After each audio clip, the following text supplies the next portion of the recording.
Hey there kids, it's me, MrCreepyPasta, and I'm celebrating 10 years on YouTube.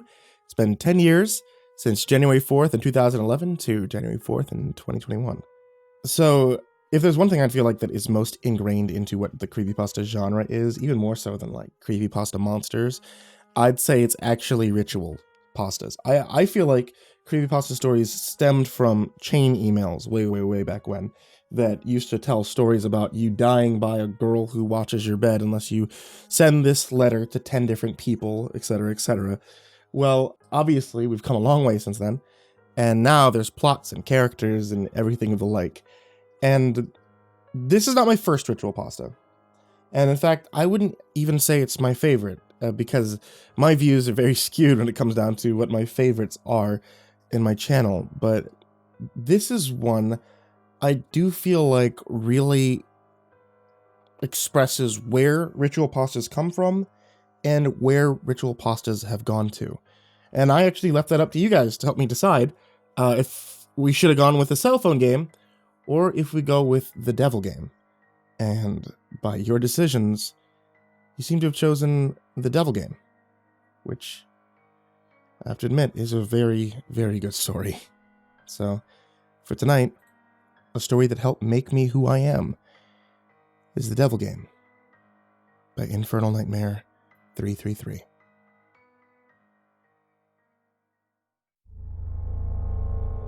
Pray for the devil.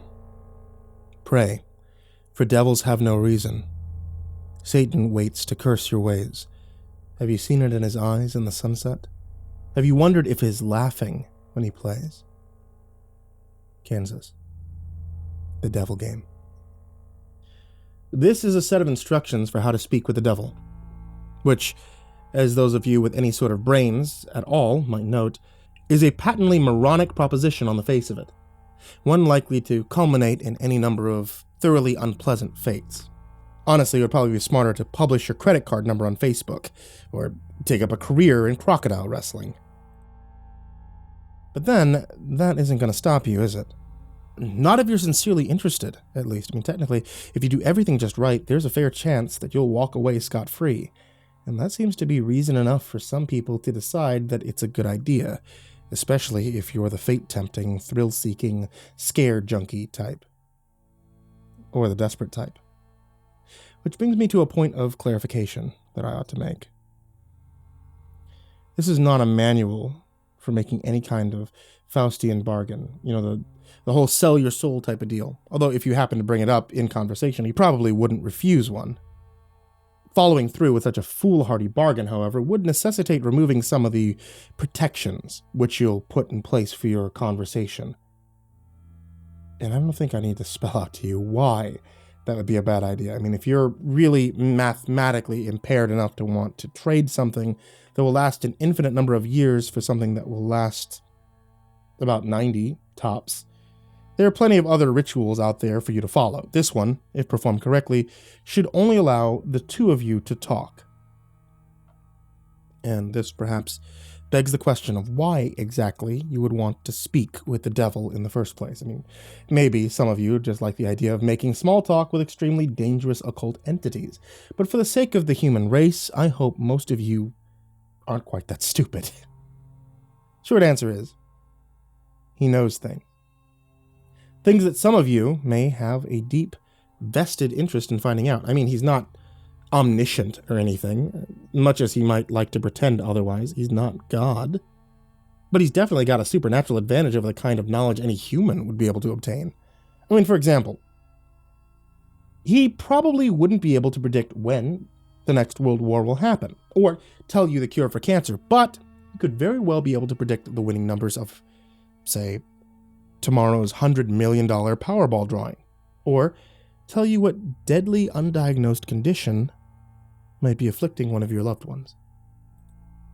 Of course, the Prince of Darkness doesn't just go around giving out winning lottery numbers to anyone who asks, and trusting any sort of information obtained from a being commonly described as the father of all lies is liable to land you in a worse situation than you were in when you started. However, well, if you're really dead set on finding something out, and you've exhausted all other options, there is a way to get accurate information out of the guy. You see, like so many of the more urbane villains in popular culture, the devil has a bit of a penchant for games and gambling. Of course, the reason he likes them so much is that he almost always wins. Unless you happen to be a fiddler named Johnny, or you're being represented by Daniel Webster. Then you're probably going to get your ass handed to you. But if you're determined enough to want to face the risks and the long odds, there's a certain game the two of you can play to try to win the information you need. Now, first things first. We'll start off with a description of the summoning process. Then, we'll get into the rules of the game, some tips for how to play, and finally, of course, the inevitable litany of arcane shit that might go horribly, horribly wrong. In order to contact your conversational partner, you'll need to go to church at midnight. It doesn't matter what kind of church, large or small, old or new, liberal or conservative, just as long as you are sure that it'll be empty. Last thing you want is for some preacher to walk in on you while you're in the middle of this, for the sake of the preacher's well-being, as well as for your own. The process will probably work best if you try to do it on a new moon or a full moon, or Friday the 13th, or Halloween. The actual day is less important than the psychological effect it has on you. As long as you don't try it on Christmas Eve or something stupid like that, you should be fine. The time, however, is important. You don't have to start or end your ritual at exactly 12 a.m., Greenwich Atomic Time or anything, but as a general rule of thumb, you ought to show up a bit before midnight. Have everything set up no later than 10 or 15 minutes after. Show up a lot before midnight if you don't know how you're going to get in. And shockingly enough, most houses of God tend to lock their doors at night. At least, if no one's there to watch over them. And remember, we want empty. Got it? There are, of course, certain things that you need to bring, and certain things that you can't bring. For this ritual, you will need a full can of salt. You won't need to use it all, but it's always better to have more than you need than to have less. 7 candles, red or white being preferable. Something to light the candles with. You'd be shocked how often people forget this. Occult ritual or not, they aren't going to magically light themselves. A length of red string, rope, yarn, or thread. A full-length floor or wall mirror. Ideally, you'll want to find one of those already present in the church. They're a bit unwieldy to be lugging around when you're trying to break in. However, if there really aren't any there, you'll have to bring your own. You might also find it useful to bring some markers, pencils, paper, a flashlight, and any sort of tools that might be necessary to secure your entrance into the church. You will not be permitted to bring any electronic or timekeeping devices. This includes all cell phones, smartphones, tablets, e-readers, MP3 players, PDAs, calculators, wristwatches, pocket watches, kitchen timers, hourglasses, etc., etc. Seriously, it's worse than the SAT. If you're one of those people that has your smartphone practically wired into your brain, don't worry, you can bring those things with you to the church as long as you leave them outside of the room in which you will be doing the ritual. If you brought a flashlight, helpful for finding your way around without attracting unwanted attention, leave that outside as well. Also, don't bring any sort of religious paraphernalia in to protect you, especially if it pertains to the Abrahamic religions. And yes, if those gothy black cross earrings you're wearing are hanging right side up, they count. If you have any kind of holy symbols like that with you, the devil will simply refuse to show up. Don't worry, you're not going to be totally unprotected. In fact, most of the supplies with you are not for any sort of devil summoning ritual, but they're for your own protection. Old superstitions and folk magic remedies to guard oneself from evil. From what I know of, the effect's mostly based on the power of belief, so there are probably numerous other objects, artifacts, and procedures that would work just as well. If you'd like to risk being left helpless at the mercy of the devil in order to test this theory, then feel free to experiment. However, for anyone without a psychotic death wish, I'd recommend sticking to the ritual as follows. Once you're sure you have all the right supplies with you, make your way into the church and find some place to set up. It can be anywhere from the main sanctuary where services are held, to a Sunday school classroom, to a walk-in supply closet, as long as you have a sufficient amount of open floor space and you're certain not to be disturbed. Set up your mirror first. This is where the devil will appear when you summon him. As such, you mustn't complete the ritual until you've laid down certain wards around it. First, surround the mirror with an unbroken circle of salt. If the mirror is hanging on a wall or floor, lay down a semicircle around it instead, and make sure the salt touches the wall at both ends. Then wrap your red string around the mirror several times. The color red, especially red string, is symbolic of protection in the folklore of many cultures and religions. This is also why red candles are a relatively good idea. Speaking of the candles, set them up around the outside of your circle or semicircle of salt, spaced at relatively even intervals. No, you don't have to get out measuring tape and make it exactly perfect, but do at least try to make it look as though it was set up by someone old enough to be trusted with matches. Light the candles in a clockwise fashion, being careful not to disturb the salt. Now, if you break the circle, you have to start all over again, and once all the candles are lit and burning strongly, your protective wards are complete. You are now ready to proceed to the actual summoning. To do so, you must first get the devil's attention and demonstrate your resolve by performing some sort of sacrilegious act in the holy space. Turning a crucifix or a cross upside down is fairly conventional. For example, I know of a kid who once fulfilled this requirement by scribbling obnoxious graffiti all over a painting of Jesus hanging on his Sunday school classroom. The nice thing about turning a cross upside down is that once you've finished your encounter, assuming you've survived it in one piece, you can just flip it right side up again, and no one's the wiser. Sidestepping the relatively minor but still irritating risk of having your Sunday school turned into a reenactment of the Spanish Inquisition for the next month and a half. After you finish doing whatever offensive thing you've decided on, shut all the doors in the room and turn off all the lights, so that the space is lit only by candles. Face the mirror and stare deeply into it, concentrating on your desired outcome. There's no incantations, there's no arcane strings of Latin that you have to recite. Just look in the mirror and wish as hard as you can for the devil to appear there.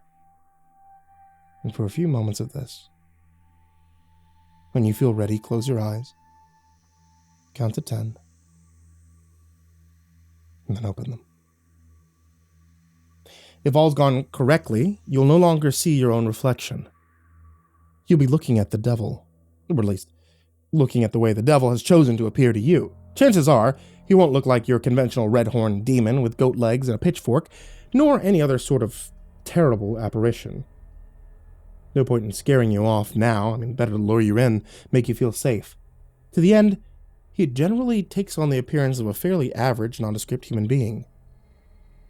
If anything, he's prone to vanity, and will lean towards the more attractive end of the spectrum. The only real frightening part of him will be his eyes. No matter how hard he tries, he can't hide the sinister gleam smoldering deep within them. The malevolent amusement, the hunger, like the eyes of a spider contemplating a fly struggling in its web. They're supremely confident, those eyes. Confident without pity. Don't look into them too deeply, or you'll begin to feel helpless, paralyzed with dread, losing your hope and your will to fight. And since you'll probably be standing there, staring at him in shock for a few moments, having on some level expected for the ritual to fail, he'll initiate the conversation by asking you what you desire from him. If you can gather your wits enough to string together a coherent sentence, you should respond with something like, I wish to challenge you in a game of question and response. And even if you don't get the words exactly right, he'll know what you mean. And he'll accept your request with a wide, predatory grin of anticipation. He's been playing this game for a long time, you see, and he's very good at it. Most humans, on the other hand, are very bad at it. This gives him a chance to, at the very least, thoroughly mess with your mind, and at most, well, we'll save that for the litany of shit that could go wrong. You'll probably play it very smart to avoid justifying his expectations. The general rule to the game is very simple, with a few caveats that can make things more complicated. He'll begin asking you a question. He always initiates the game. It could be anything from a piece of obscure trivia to a riddle, to an extremely personal inquiry. Now don't worry, you won't be immediately plunged into hell if you get the wrong answer or anything like that. As a matter of fact, he won't even tell you whether you got the answer right or wrong. After you've answered his question, you get to ask him one in return. Now, here's where the consequences of your response come in. If you answered his last question correctly, he'll respond to your question as honestly and accurately as he possibly can. However, if you answered it incorrectly, well, he's free to lie to you as he sees fit. Perhaps if you asked him something you're better off not knowing, he'll tell you the truth about it anyway. More likely, he'll feed you the most insidious, damaging lie he can come up with. Either way, after he's responded, he'll ask you another question, and the process will repeat, over and over, until you decide to call it quits. Now, you may be sitting there thinking, that sounds fairly easy to get the information you need. All you need to do is wait for a question that you can answer correctly, and then take this opportunity to ask him what he really wants to know, ignoring everything else that he said. Well, it's not that simple. See, the devil will never give you an easy question, one that you can completely be sure of the answer to. He may instead give you questions that you have some vague knowledge of, that you think maybe you know the answer to, but aren't really confident, thus forcing you to endlessly second-guess yourself, obsessing over whether or not you can trust the information that he gave you next. And perhaps you'll think that what he said was a lie, wish it was a lie, but be eternally consumed by doubt, unable to fully convince yourself that you're wrong. Or perhaps you'll have to make a huge choice based on the information that he gave you, and be tormented by fear and indecisiveness as you realize that your fate, perhaps that of the others as well, rests entirely upon whether or not you're able to correctly recall some arcane piece of trivia you don't even remember now. You'll never remember the exact questions the devil asked you, by the way. That would make it too easy for you to go and check on your responses. Or maybe instead of testing your knowledge, he'll ask you something personal. Something you even lie to yourself about. You answer back to him thinking you've gotten the question correct. No, I don't resent my sister. Yes, I will return the money to the police. But he'll know better. He'll know better than you do that you're lying. And he'll lie to you in return, and you'll believe him. You'll believe him until you no longer are able to deceive yourself, and by then it might be too late. Or maybe he won't even give you a chance to get an accurate response at all. Maybe he'll just ask you endless strings of completely impossible questions, making you more and more frustrated and disheartened as you realize you'll never be able to force him to tell you the truth. Questions like, what was the exact height of Mount Everest in centimeters in the year of 1666? Or, what is the airspeed velocity of an unladen swallow? Although knowing his sense of humor, if he asked the latter, he might consider African or European a correct response. There are a couple of ways to short-circuit this particular strategy, however, additional rules, and of course, action, that make this game more interesting and prevent you from being stonewalled completely. Although, in all honesty, he probably wants you to try one of those options anyway. The first option is to ask him a riddle instead of a question. If you somehow manage to stump him and he answers the riddle wrong, or gives up, he'll be obliged to give you a truthful response to your next question. If he answers the riddle correctly, once again, don't worry, he won't pounce on you like a sphinx or drag you to hell. What will happen is that he will get a pass, allowing him to lie in response to one question he would otherwise be obligated to answer truthfully. Honestly, if he gets a pass, you might as well just give up and quit the game right there. It's nearly impossible to determine when he's telling the truth under the best of conditions, adding another layer of complexity by constantly trying to figure out when and if he's used his pass is about enough to make any normal person's brain explode. There's no way. Just forget it. The second option is for you to take a dare from him. If you accept it and vow to follow through, then once again, he'll have to answer your next question truthfully. If you choose instead to reject it, you'll get another pass. Now, before you freak out and reject the whole idea completely, you should know that he won't ask you to do anything overly dramatic or unspeakably evil, like blow up a hospital, murder somebody. As a rule of thumb, most dares won't involve direct loss of life or major felonies. However, they certainly won't be easy. Inflicting severe pain on yourself, doing something that terrifies the shit out of you, cutting off a treasured relationship, publicly humiliating yourself or someone you love. All these things and more, things you might not be able to imagine, are completely on the table. If you're willing to go that far, to put yourself in that kind of position, you'll get your answer. However, if he manages to come up with one thing you know you simply can't or won't do, well then once again, you might as well just quit. One last thing. Don't think you can just tell him you're going to do something and then not do it. If you accept a dare and then don't follow through with it, well, let's just say there will be consequences. Just suck it up. Keep your promise, no matter what it is. Trust me, you're better off that way. And finally, when you've either gotten the information you wanted or given up on it completely, you may end the ritual by simply thanking the devil for accepting your request, bowing politely at the waist, and bidding him farewell. The surface of the mirror will seem to swim and flicker for a moment, and then you'll be looking at your own reflection again. Only when you're absolutely certain that you're looking into your own two eyes again may you turn away from the mirror, flick the lights back on, and begin dismantling your protections. Now, and this is important, even if you haven't gotten the information that you wanted, you must end the ritual in this manner before 66 minutes have elapsed. See, well, I suppose that technically you have 66 minutes and 6 seconds. It's subtle, right? But if you're seriously going to try to cut it that close without any kind of timekeeping, well, you're probably screwed anyway. I can't emphasize enough how important it is that you keep to this time limit. Now, I'll save the reason behind that for the end, but don't skip ahead. I still got a few important tips on how to play. Number 1, be very careful what sort of personal information you give out. Try not to talk about yourself, especially your emotions and your problems, any more than absolutely necessary. See, this guy knows human psychology like the back of his hand, and he will get inside your head. It's like talking to Hannibal Lecter.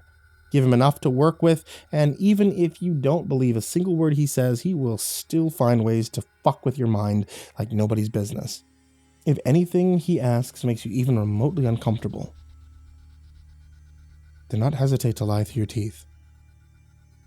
There'll be plenty of other questions. Number 2, on a similar note, try to keep the game on track and move briskly. Unstructured interactions of any kind are to be avoided.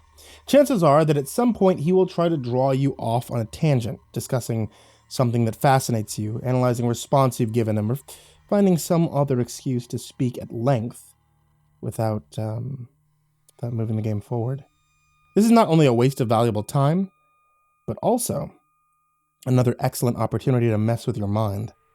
Number 3, if you choose to give him a riddle, use one you've made up yourself.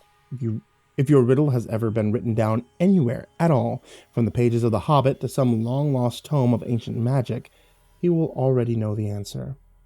That said, it has to be a legitimate riddle, with an answer that makes logical sense from some angle. You can't just ask something like, "What's green, has 10 legs, and hops?"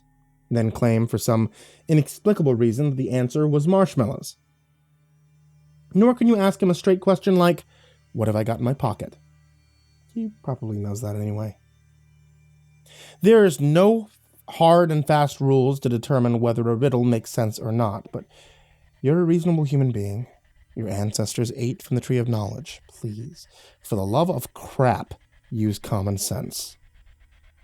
Number 4, if you choose to take a dare, there is a slight chance that the devil will ask you to do something seemingly easy. Deliver a letter, for instance, or scribble a 10-digit number in a public restroom stall. If he does ask you for something like this and you have even a shred of common decency in you, do not accept. Chances are that he's using you to further some sinister plot, one liable to ruin a lot of lives and harm a lot of people. Who knows? Maybe you're the type of person who really doesn't mind throwing in an unknown number of total strangers under a bus to find out what you want to know, but at least be aware that that is what you're doing. And number 5, last but not least, be very aware of the time. It might be helpful to do some practicing beforehand, get a feel for how long an hour is without a watch. The devil will probably put off discussing things you're most keen to find out for as long as he can, and as you're near the 66-minute deadline, he'll start to try harder and harder to distract you, captivate you, otherwise keep you playing until it's too late. He'll string you along, feed you little glimmers of hope, keep you thinking. Just a few more minutes. I'm almost there. Don't fall for it. Don't go over the time limit. No matter what. Now you might be thinking that this game really doesn't sound all that dangerous so far. I mean, threats of psychological damage rarely seem to carry the same weight as threats of physical damage, even though their costs are often just as great. Hate to burst your bubble, but the game is far from safe. There are plenty of ways for you to seriously screw yourself over, both physically and mentally, not to mention spiritually. And it is with these that I will conclude, in the vain hope that they may make some sort of impression. See, first, while you're speaking with the devil, do not let him out of your sight. Keep staring into the mirror no matter what happens. He'll undoubtedly try various tricks to make you look away. You'll hear noises behind you. You'll feel eyes in the back of your neck. See shadowy phantoms writhing in the depths of the mirror. A cold breath will blow upon you from behind, smelling like the crypt. A deep silence will settle, only to be interrupted by a loud smack directly behind your head, giving you about the worst jump scare you've ever had. And hell, the devil may even abandon a measure of his own dignified facade and give a sudden jump of feigned shock, shouting loudly and pointing behind you with a very convincing look of terror on his face. Whatever he may test you with, you must not look away from him. If you look away, if you lose sight of him completely, even for 1 second, you will look back at the mirror to find him gone. Well, not gone. Out of the mirror. In the room. With you. Exactly how much of your body the police will find the next morning and what state it's in will depend entirely on the sort of mood he's in. The same goes for if you break any of the protections you laid down before beginning the ritual. Interrupting the circle of salt, letting the red string unwind, knocking over a candle or letting one go out. Any of these things will free him from the mirror, and then, well, you're a bunch of creative horror junkies. I'm sure you can fill in the blanks. On a different topic, you may reach a point in the game, probably after a long series of maddening, impossible questions, where the devil asks you the descriptively simple question, what's your full name? You must not give it to him. Names can be things of great power. Although the devil will, of course, already know your name, telling it to him yourself is akin to inviting a vampire into your home. Your name is deeply synonymous with your own inner self. Thus, giving him your name is a powerful symbol of giving him yourself. If you're foolish enough to make this mistake, all your protections will be for naught, and he will seize upon your unwitting offer with malice glee, stealing away your soul, dragging it back with him to hell. At least this way the police will find a complete, unidentifiable body. As a matter of fact, your vacant shell will be totally unblemished, seemingly having dropped dead of sheer terror. And last, but certainly not least, there's the matter of what happens if you go over the time limit. This is arguably the worst thing you can do. You won't think so at first. The devil will give you no indication that you have, in fact, exceeded the time limit, and you will conclude the ritual as if nothing had gone wrong. Perhaps the devil's image in the mirror trembles and gives way, and you'll see a particularly nasty, triumphant smirk flash across his face. But this will be easily dismissed as your imagination, so you'll turn the lights back on, you'll gather your belongings, and you'll go to leave the room. But when you open the door, you'll see nothing. That's right. Nothing. Just a flat, white void extending infinitely in all directions. Only the room which was reflected in the mirror will now exist. Incidentally, if you turn back around to face the mirror again, you might catch the last glimpse of your own reflection. Perhaps it'll even turn and favor you with a smirk and a cheeky wave before sweeping out the door into the perfectly normal church hallway outside. As you may have already figured out, you yourself are no longer in the church. Your soul is now trapped in the mirror, and the devil has taken the liberty of possessing your body, now that you're no longer using it. Pound on the glass, scream if you like.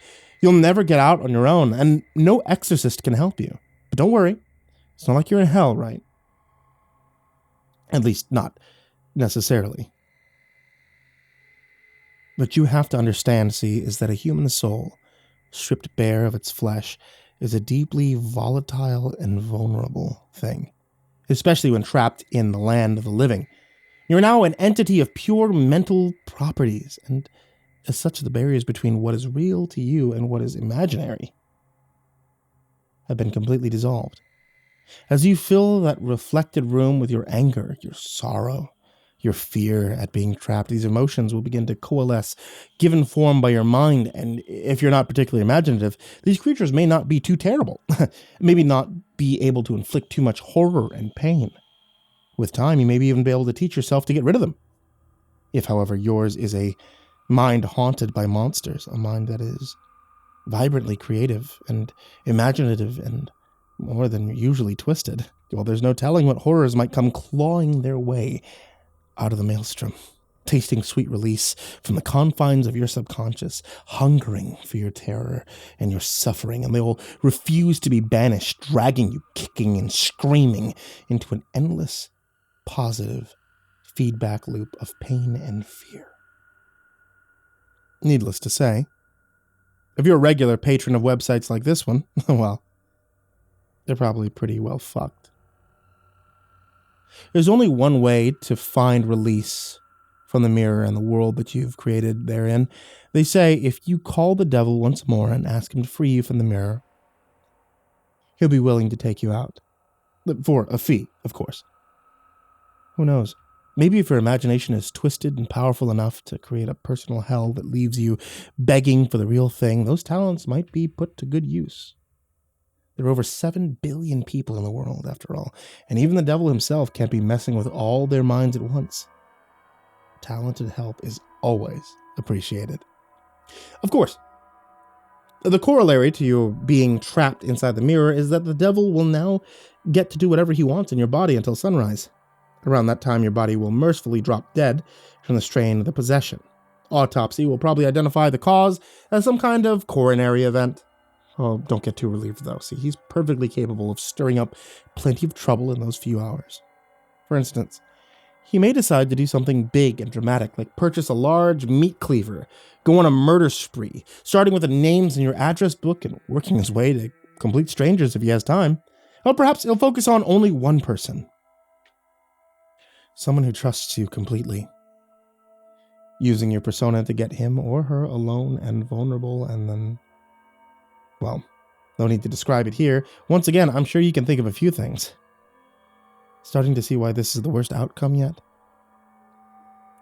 Of course, there is always a chance that he won't lay a finger on any of your loved ones, instead deciding to do something a little more subtle, more insidious, like drop off a few nondescript, unmarked packages on certain doorsteps in the dangerous part of town, or to locate a particular dusty, aged yellow text in the storeroom of your local library and intentionally misfile it in the young adult literature section, or whisper 7 very choice words in the ear of the distracted-looking young redhead waiting for the 3 a.m. subway train. Or maybe he'll decide that in this age of waning superstition, not enough people are getting themselves interested in his games, and the knowledge of them is in danger of being lost. Maybe he'll decide that he needs to get the word out a bit more, do a bit of networking, attract some new challengers. Maybe he'll take a quick peek at your browser history, See where the impressionable, curious minds are hanging out these days. Maybe he'll even write a quick tutorial in modern parlance rather than some inscrutable, obsolete, demonological text. Maybe he'll post it to the internet. See how many bites he gets. I mean, maybe I really shouldn't have gone there. Maybe you've already made it this far without shying a little twist at the end. Maybe it's not going to pull you off, is it? I'm sure there's plenty of intrepid adventurers amongst you with burning questions you'd like answered, and you're all a very smart bunch. You know the pitfalls, you know the conventions, you live and breathe this sort of thing, don't you? There's no way you'd fall into any of the obvious traps, right? I mean, you're not some Dick or Jane off the street, after all. You'd be bringing a whole new level of competition, wouldn't you? Excuse me for just a moment. I think someone calling me. Do you want out that badly? Already? Must be a hell of an imagination you got on you. Perfect.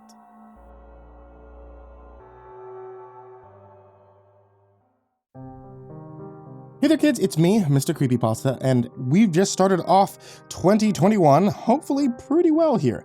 It's been 10 years now since the channel's gotten started, and since then, man, we've kind of done a shit ton. If you'd like to check out more of what I've done, you can always follow me at twitch.tv/MrCreepyPasta to hear me recording live and where I talk kind of at length about myself and my life. And I want to give a very special thank you to all of you who support me on Patreon, because quite honestly, you guys help me keep the lights on in my house, and I can't thank you enough for that. A very special thank you to Jordan Alexander Sanchez, Canon Lando Higuchi, Chompski, Bobby Karman, Nico Kaeo, Tristain Pelton, Chase Burnett, Deanna Kraus, G Weevil 3, Chris Lovin, Freddie Krueger, Dr. Stein and Mr. Happy, Miranda Jeffries, Hugungshi, Justin Johnson, Raven Hart, Unknown Nobody, Michael Scharbrough, Kazan, ThisIsMyRealNameNoShit, Jason VB Wilson, InfernalOne, JimboTheHutt, Caspian, Jordan Nells, Hades' Nephew, Jordan Wayne Deckard, Acid System, Prozac and Pancake Appreciation Society, Cryptic Nightmares, Someone You Love, S-Man, Kiri the Sloth, Liam Newman, Sky Harbor, Caleb Dougal, Nina Smith, Raphael Rodriguez, The Ginger Bros, Aaron Stormcrow, Daniel Paulson, and Corey Kenshin. Thank you guys so much. Like, seriously, thank you guys so much. And if you would like to be able to join them, you always can at patreon.com/MrCreepyPasta. I love you guys, seriously. All of you who support on Patreon, who follow, who subscribe, those of you who listen, and those of you who lurk. Thank you for the amazing 10 years. And sweet dreams.